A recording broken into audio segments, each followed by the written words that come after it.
Itinanggi ng dating mayor ng Pantabangan, Nueva Ecija at ng kanya anak na dating vice mayor ang alegasyong ginahasa umano nila ang isang beauty pageant contestant. Ang pinsan naman ng biktima na siya raw nagbugaw sa kanya, tinutugis na. Narito ang aking report. Hindi naging madali para kay Rosa, di niya tunay na pangalan, ang desisyon na magsampa ng kasong rape laban kina dating Pantabangan Mayor Romeo Borja Sr. at anak nitong si dating Pantabangan Vice Mayor Romeo Borja Jr. Ayon kay Rosa, 18 anyos, natakot siyang ibunyagang umano'y panggagahasa sa kanya na mag-amang Borja.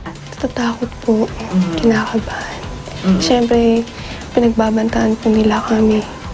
Pero kalaunan, di na raw niya nakayanan ang umano'y pang-aabuso sa kanya. Kwento ni Rosa, paulit-ulit ang umano'y panggagahasa sa kanya mula nang makilala niya sa isang beauty pageant na sinalihan niya ang mag-ama.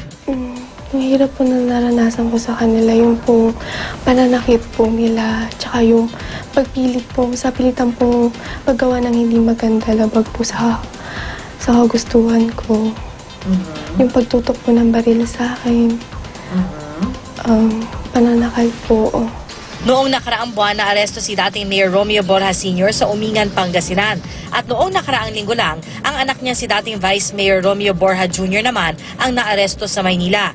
Giit ng nakababatang Borja, kapwa inosente silang mag-ama. Wala akong katotohanan na ako nahuli sa loob ng casino. Ako nasa labas ho at malapit ho yung agency na ina-applyan ng asawa ko doon.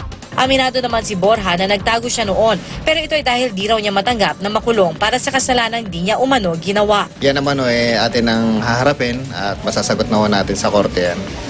Mga ebidensya na lang natin na magpapatunay kung ano talaga yung nangyari, tunay na nangyari dyan.